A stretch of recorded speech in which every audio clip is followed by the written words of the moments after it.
this is Kelly from Use It Scrapbooking, and today I'm going to show you how I took a sketch and I used 5 different pattern papers on a single layout.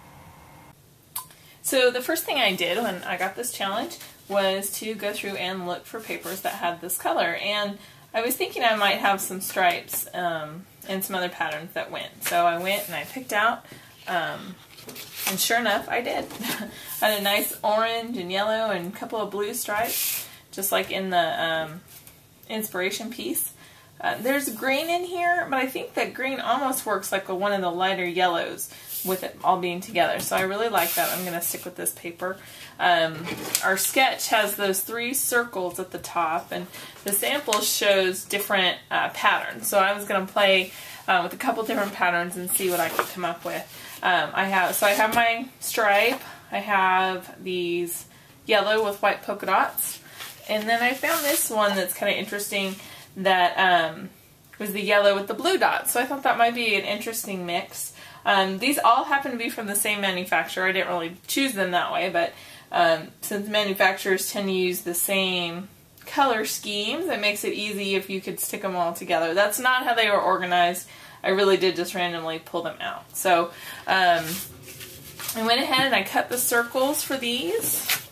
So I have the yellow with the stripe and the white polka dots. I have the stripe. I have the blue one. I decided to go with a light blue background. And I happen to have a Swiss dot, Basil Basics Swiss dot, in the blue that I liked. It's kind of the same color as the fence, and I kind of like the added texture that it gives it. So we'll have the circles up here, and I'm not sure if I like the 3 of them together or not. I did choose a picture of my mom with my boys. I thought that would stand out nicely. Since it's a single photo layout, I really want to make sure that the picture is graphic and that it's going to stand out and tell a story on its own.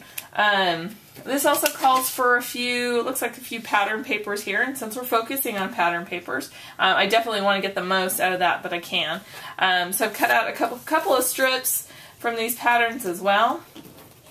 I also found that when I was putting these strips on here, that they were losing a little something there. They were getting lost with all the different patterns. They were all kind of melding together. So I went ahead and decided I needed a solid piece. And I went just a few shades darker. I went through my scrap file, and I went to the blue part, and I found a blue that was a few shades darker that I think works and will kind of work as a border between all these patterns. I definitely like the stripe. I want to make sure that stays in there. I feel like it helps to pull all the other pieces together. And then the white polka dot, a thinner strip of that, again with the white polka dot and the yellow, it kind of works as a nice balance and transition between these two. I could still use that, but see, I think that's too much of the stripe on that. So I think that I will do 2 half circles of this white one, because I think that kind of stands out more to me. And now our photo is going to go up here. And I think I might be able to use this circle for our title, because the sketch calls for a circle down there. So I need to find something to use for a journaling block. And I also need a little block of something over here, which is what's on the sketch anyway. We'll have to see if there's something. And that kind of works, I guess, because that'll play off of this, and this plays off of that, and of course this plays off of that. So then it all kind of is cohesive. And I think we'll probably go, I have some have a lined paper section in my storage. So I'll see, maybe we can find some yellow lines or blue line paper to use for our journaling block here. And then we'll definitely have to make sure we have some bright, bold letters to use for our title so they stand up to that stripe.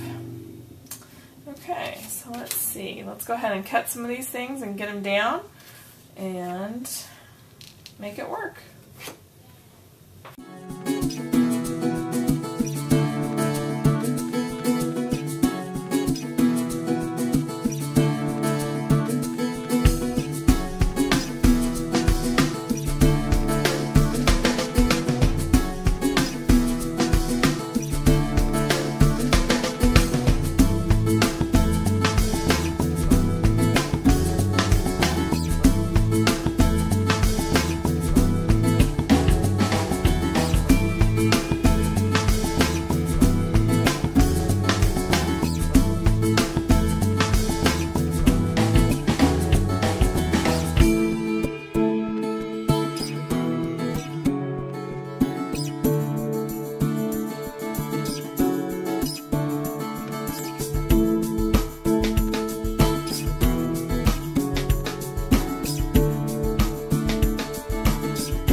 Alright, so I'm gonna freehand this scallop.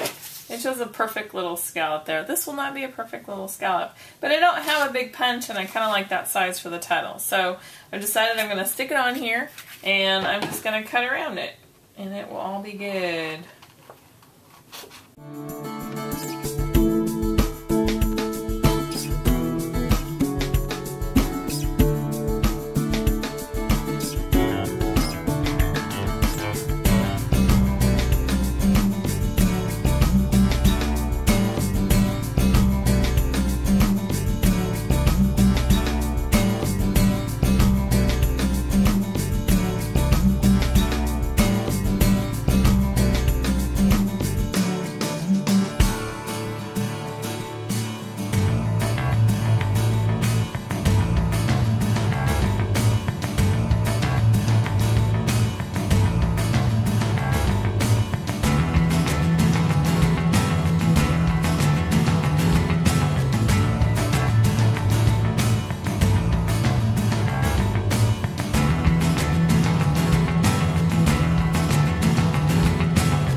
Okay, so I'm looking at it, and I pretty much have everything that's in the sketch there, but I feel like it's missing something. I still need to do my journaling. But I was going through some stuff earlier, and I found this pearl pen that I forgot that I had. So I thought we'd put it to use, and this kind of has stitching up here, and I don't really do stitching like that. So I think to add the extra little finishing touch that we can use the pearl pen and we can just go around here, and I'm just going to do some little dots around here, and I think that'll give it a nice, again, a nice finish.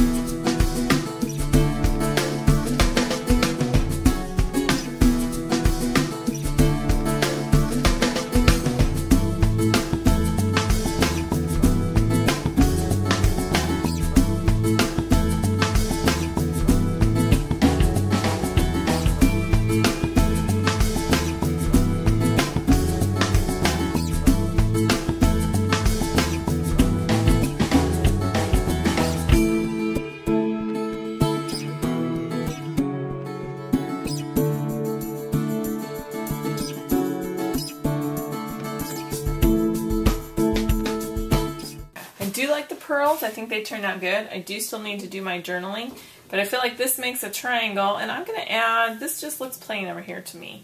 So I think we're going to go ahead and add a few little ribbons there. I think that will be our finishing touch. I promise.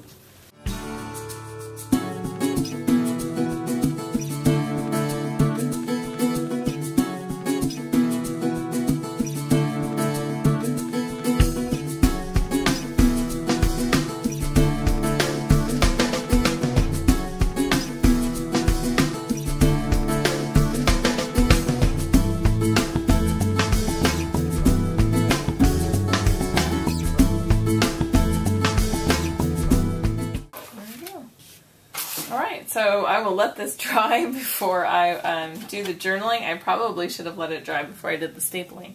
So I will let this dry, put journaling on it, and I'll take a beautiful picture for you to see at the end.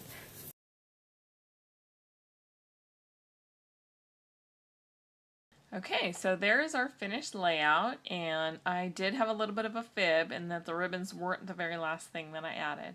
As the layout was sitting here on my desk and the perfect pearls were drying, it still didn't look quite finished to me.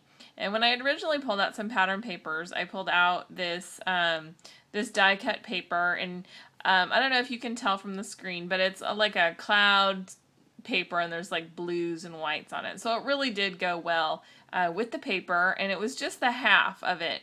So it lined up really nice under the picture, and I had felt like the picture was just sort of there. It didn't really feel grounded enough to me. So adding that little piece of paper down there at the bottom really, to me, finished it off. It gave the picture a place to sit, and it really does look like a whole cohesive piece now.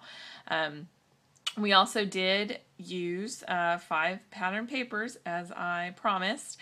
We have that yellow with white polka dots. We have the yellow with blue polka dots. We have that stripe that we ended up using for the title card.